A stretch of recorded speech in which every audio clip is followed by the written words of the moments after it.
Subscribe Muhammad Amjad Nadwi, Indian Islamic scholar. أعوذ بالله من الشيطان الرجيم. بسم الله الرحمن الرحيم. ومن يسلم وجهه إلى الله وهو محسن فقد استمسك بالعروة الوثقى وإلى الله عاقبة الأمور. ومن كفر فلا يحزنك كفره إلينا مرجعهم فننبئهم بما عملوا إن الله عليم بذات الصدور. نمتعهم قليلا ثم نضطرهم إلى عذاب غليظ. ولئن سألتهم من خلق السماوات والأرض ليقولن الله قل الحمد لله بل أكثرهم لا يعلمون. لله ما في السماوات والأرض إن الله هو الغني الحميد. ومن يسلم وجهه إلى الله وهو محسن، اور جو اپنا رخ اللہ کی طرف پھیر لے اور وہ نیک کام کر رہا ہو تو اس نے حقیقت میں مضبوط رسی پکڑ لی ہے اور بہتر انجام اللہ ہی کی طرف ہے. اور جس نے کفر کیا تو تمہیں اس کا کفر غم میں نہ ڈالے. ہمارے پاس ان سب کو پلٹ کر آنا ہے، پھر ہم انہیں بتائیں گے جو کچھ انہوں نے کیا ہے. یقیناً اللہ دلوں کا حال اچھی طرح سے جانتا ہے. ہم انہیں تھوڑے دنوں کی مہلت دے رہے ہیں، پھر ہم انہیں مجبور کر دیں گے ایک سخت ترین عذاب کی طرف. اور اگر تم ان سے پوچھو کہ زمین و آسمان کو کس نے پیدا کیا تو ضرور کہیں گے کہ اللہ نے. کہہ دیجئے کہ ساری تعریف اللہ کی ہے، لیکن ان میں سے اکثر لوگ نہیں جانتے ہیں. اللہ ہی کے لیے جو کچھ آسمانوں میں ہے جو زمین میں ہے. اللہ بڑا ہی بے نیاز اور تعریف والا ہے.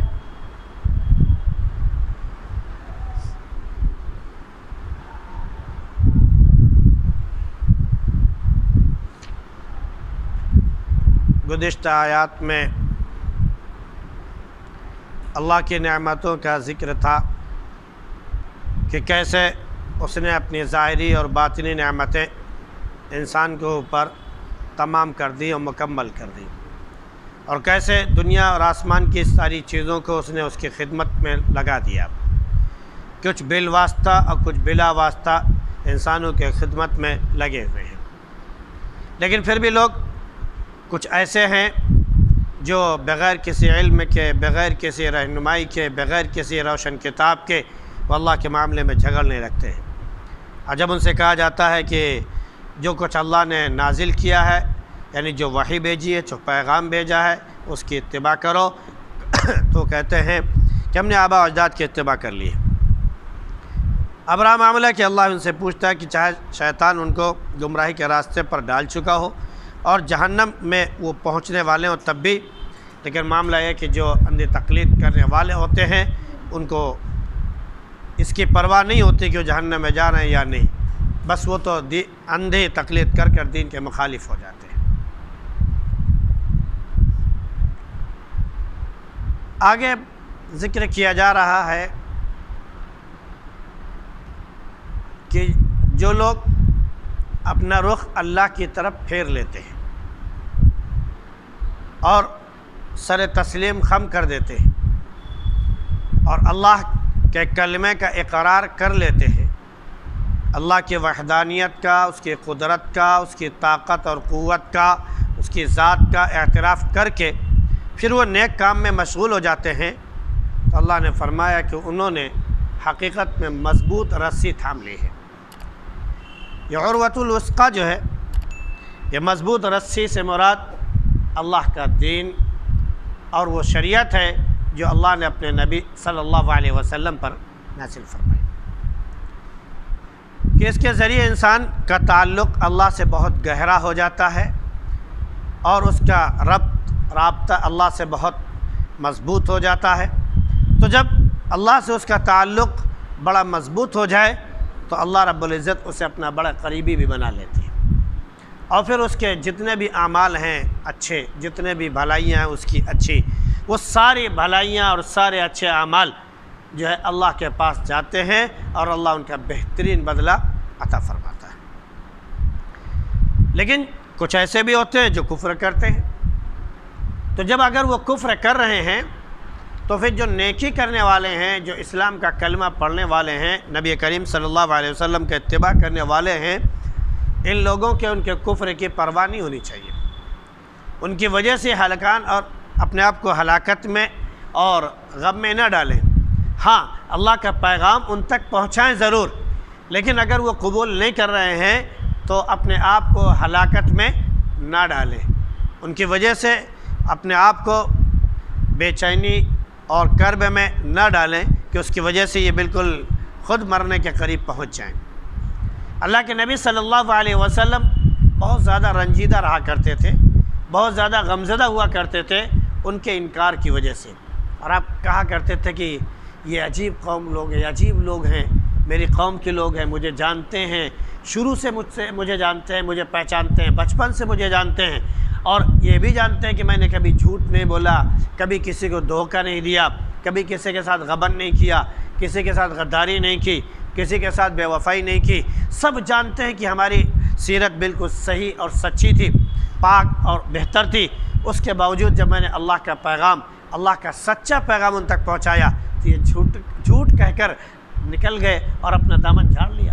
تو اللہ کے نبی صلی اللہ علیہ وسلم بہت غمزدہ رہتے تھے، تو اللہ نے فرمایا طاسم میم تلک آیات الکتاب المبین لعلک باخع نفسک الا یکونوا مؤمنین، شاید اپنے آپ کو آپ ہلاک کر لیں گے صرف اس وجہ سے کہ وہ ایمان نہیں لا رہے۔ پھر کہیں پر فرمایا کہ الف لام میم صاد کتاب انزل الیک، کہ تمہاری طرف کتاب نازل کی گئی ہے، تو اب کتاب جب نازل ہو گئی ہے فلا یکن فی صدرک حرج منہ لتنذر بہ وذکری للمؤمنین، تو اب کتاب کے نازل ہونے کی وجہ سے تمہارے اندر غم اور رنج نہ پیدا ہو ان کی طرف سے۔ ہاں، جو اللہ نے ذمہ داری ڈالی ہے اس ذمہ داری کو بخوبی نبھانے کی کوشش کیجیے، کیونکہ سب کو پلٹ کر اللہ کے پاس جانا ہے۔ کفر کتنے بھی زور و شور کے ساتھ آئے، کتنے بھی واویلا کرتے ہوئے آئے، لاؤ لشکر کے ساتھ آئے، پوری تیاری کے ساتھ آئے، اور ایسا لگے کہ وہ اسلام کو مٹا دے گا، لیکن حقیقت یہ ہے کہ کفر کے اندر اتنی طاقت اللہ نے نہیں رکھی ہے کہ وہ کفر جو اسلام کو مٹا سکے، اسلام کو مٹا سکے۔ اگر جتنی کوشش اسلام کے خلاف ساری مشنریاں کر رہی ہیں، یہودی تنظیمیں کر رہی ہیں، عیسائی تنظیمیں کر رہی ہیں، ہندو تنظیمیں کر رہی ہیں، دیگر تمام تنظیمیں کر رہی ہیں، اگر اتنی مخالفت اور اتنی تحریک کسی اور مذہب کے خلاف چلا دی جائے تو شاید وہ مذہب بالکل سے ناپید ہو جائے گا، ختم ہو جائے گا، کوئی پوچھنے والا نہیں ہوگا۔ لیکن اسلام کا معاملہ یہ ہے کہ ساری دنیا اس کے دشمن، بڑی سے بڑی سپر طاقت اس کے دشمن، اور وہ چاہتے ہیں کہ اسلام کو، اسلام کے ماننے والوں کو بالکل سے برباد کر دیں، ان کی شبیہ خراب کر دیں۔ لیکن جب اسلام کے ماننے والے اور اسلام کے مت والے اسلام کی صحیح تعلیم اپنے اندر سمو کر اور اس کی صحیح تعلیمات پر عمل کر کے میدان میں آتے ہیں تو لوگ خود بخود دنگ رہ جاتے ہیں، کیا یہ اسلام کی تعلیم ہے؟ کیا یہ اسلام کی تعلیم ہے؟ ابھی چند دنوں پہلے ایک شیڈول کاسٹ جو ایس ایس ٹی کیا بولتے ہیں، غریب لوگ جو ہوتے ہیں مطلب دلت وغیرہ، ان میں سے کوئی نیتا تھا، اس نے اپنے ایک بزرگ جو اس وقت قید خانے میں موجود ہیں اسی اسلام کی دعوت کی وجہ سے ان کو قید و بند کی صحبت برداشت کرنی پڑ رہی ہے، ان کے بارے میں اس نے کہا کہ میں دوسروں کے بارے میں تو نہیں کہہ سکتا، لیکن مجھے نہیں اندازہ تھا کہ مجھ جیسا دلت جس کا چھوا ہوا ہمارے مذہب کے ٹھیکیدار کبھی پی نہیں سکتے ہیں، صرف وہ چھو لے گلاس تو اس پانی کو پی نہیں سکتے ہیں، اگر پلیٹ میں کھانا رکھا ہوا چھو لے تو اس کھانے کو کھا نہیں سکتے۔ میں نے یہ دیکھا کہ میں نے گلاس پانی جو مجھے ملا میں نے پیا، تھوڑا سا رکھ دیا، گفتگو کر رہا تھا کہ حضرت نے فوراً گلاس اٹھایا اور میرا جھوٹا پانی انہوں نے پی ڈالا۔ میں اچھوت سمجھا جاتا ہوں معاشرے میں، لیکن ایک انسان مجھے اچھوت نہیں سمجھتا، میرا جھوٹا پی لیتا ہے۔ یہ میری سمجھ میں بات نہیں ہے۔ میں نے ان سے پوچھا تو انہوں نے کہا کہ ہمارا مذہب اس کی کوئی چھوت چھات کی کوئی تعلیم نہیں دیتا ہے، اس سے ہمارا اسلام بہت بالا تر ہے۔ پھر کہنے لگے ہم کھانا کھانے کے باری آئے تو ساتھ میں بٹھا کے اپنے ساتھ کھانا کھلائے، ایک پلیٹ میں کھانا کھایا۔ الحمدللہ ہم نے بھی کسی سادھو سنت کے ساتھ بیٹھ کر کھانا کھایا، ایک پلیٹ میں کھانا کھایا ہے۔ اور یہی نہیں، اس سادھو کے ساتھ جس نے کنٹھ پہنا ہوا ہو اور اسے گوشت کھلایا، گوشت کھایا، اور اس نے کہا باقاعدہ کہ آپ کے یہاں اچھا کھانا ملتا ہے اس لیے چوری چھپے آ کے کھاتا ہوں۔ اس سے عرض کیا گیا کہ آپ لوگ تو کنٹھ پہنے ہوئے سادھو سنت ہیں، کہا ارے وہ تو گھر کی بات ہے، وہ ادھر کی بات ہے، ادھر کی تھوڑی ہے، ہم ادھر کھاتے ہیں ادھر تھوڑی کھاتے ہیں۔ تو جہاں ہم سنت ہیں وہاں سنت ہیں، یہاں بھگت نہیں ہوتے ہیں، یہاں تو نہ کھائیں تو دل ہی نہیں مانتا ہے۔ تو بہرحال یہ واقعات ہوتے ہیں۔ تو کہنے کا مطلب یہ ہے کہ جو یہ کفر میں ڈوبے ہوئے ہیں یہ بڑے لاؤ لشکر کے ساتھ آئیں گے، تو آپ کو پریشان ہونے کی ضرورت نہیں، اللہ مدد کرتا ہے۔ آپ مثالیں اس کی موجود ہیں انبیاء علیہ الصلوۃ والسلام کی۔ حضرت لوط علیہ السلام کو ان کے قوم کے لوگوں نے کہا کہ ہم تم کو بھگا دیں گے، مار دیں گے، نکال دیں گے، ورنہ چلے جاؤ یہاں سے۔ اللہ نے کہا کہ لوط اپنے ماننے والوں کو لو اور نکلو یہاں سے، ان کو ہم نمٹ لیں گے۔ اللہ نے تباہ و برباد کر دیا۔ حضرت موسیٰ علیہ السلام بالکل بحر قلزم پر کھڑے ہیں، فرعون سے بھاگ کر اپنے بنی اسرائیلیوں کو لے کر نکلے ہیں۔ تقریباً 6 لاکھ کی تعداد تھی جس وقت موسیٰ علیہ السلام نکلے، اور نہ جانے کتنے لاکھوں کی تعداد میں فرعون پورے لاؤ لشکر کے ساتھ نکلا۔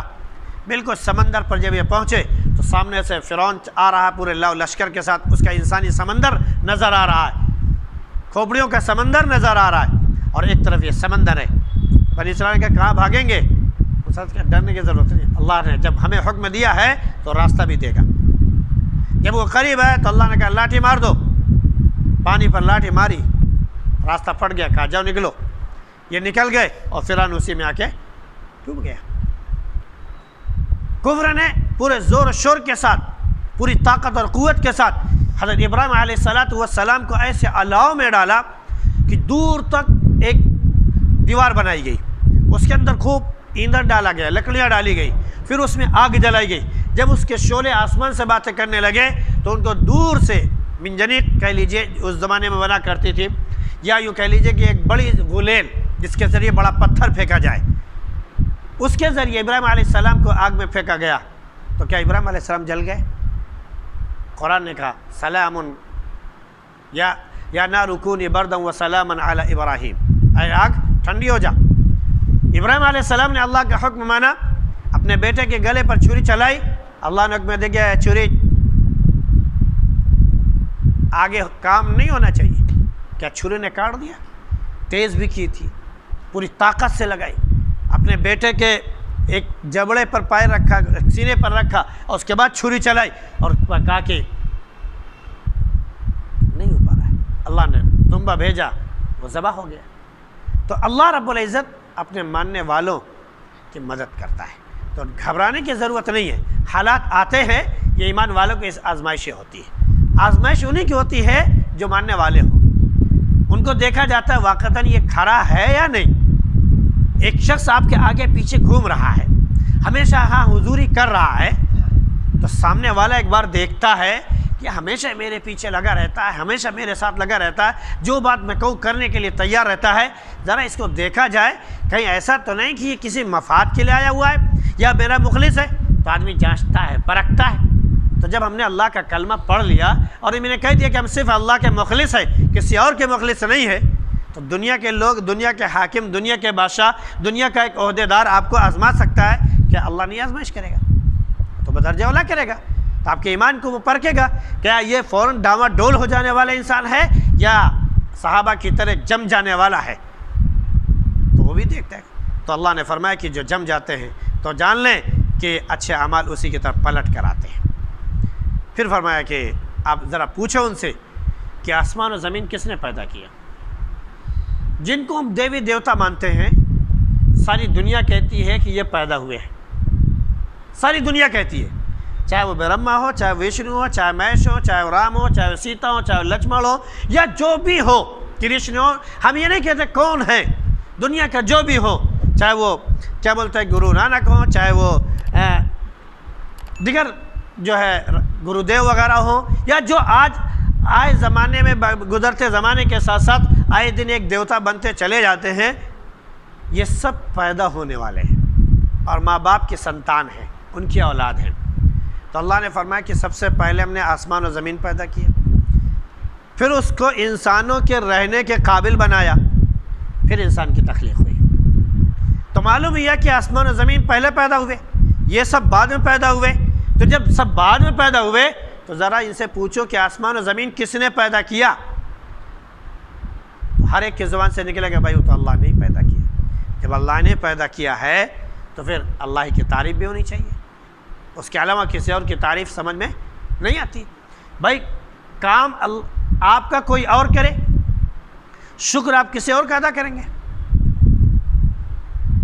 آپ کا جو معاملہ پھنسا ہوا ہے، جو پیچیدگی آپ کے ساتھ لگی ہوئی ہے اور جس مصیبت میں آپ گرفتار ہیں، اس مصیبت سے آزادی کوئی اور آپ کو دلائے، آپ کے حالات کوئی اور سنوارے، اور شکر آپ کسی اور کا بجا لیں گے. جو خود اپنی زندگی میں اپنے حالات نہ سدھار سکا، وہ خود نبرد آزما رہا، وہ خود لوگوں کے جملوں کا برداشت نہ کر سکا، وہ لوگوں کی طرح زندگی بسر کر کے چلا گیا، تو کیا وہ مرنے کے بعد اس کے اندر اتنی طاقت آ گئی کہ وہ خدا بن گیا؟ نہیں ہو سکتی. تو اللہ نے پیدا کیا سب کچھ، تو اللہ ہی خالق ہے، اسی کا شکر ادا ہونا چاہیے. لیکن اکثر لوگ نہیں جانتے. بات یہ ہے کہ زمین آسمان میں جو کچھ بھی ہے، چاہے انسان ہو، جنات ہوں، دیوی دیوتا ہوں، یا کوئی اور ہو، جن کے بارے میں ہم سمجھتے ہیں کہ یہ ہمارے مخلوق کیا بولتے ہیں کہ خدا یا سفارشی ہیں، معاملہ ہے کہ سب کے سب اللہ کے حکم کے تابع دار ہیں، اور سب کچھ اللہ ہی کے ہے زمین و آسمان میں. تو جب زمین و آسمان میں سب اللہ ہی کے ہیں تو اللہ کو ماننا بھی ہے. اللہ کا کیا ہے کہ ان اللہ هو الغنی الحمید، اللہ بڑا بے نیاز بھی ہے اور بڑا تعریف والا بھی ہے. ہم تعریف کریں یا نہ کریں کوئی فرق نہیں پڑتا اس کی ذات پر.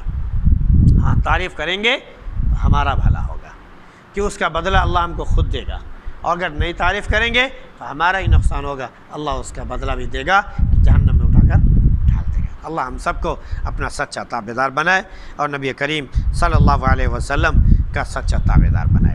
سبحان اللہ بحمدہ، سبحانک اللہم وبحمدک، ونشہد ان لا الہ الا انت نستغفرک ونتوب الیک.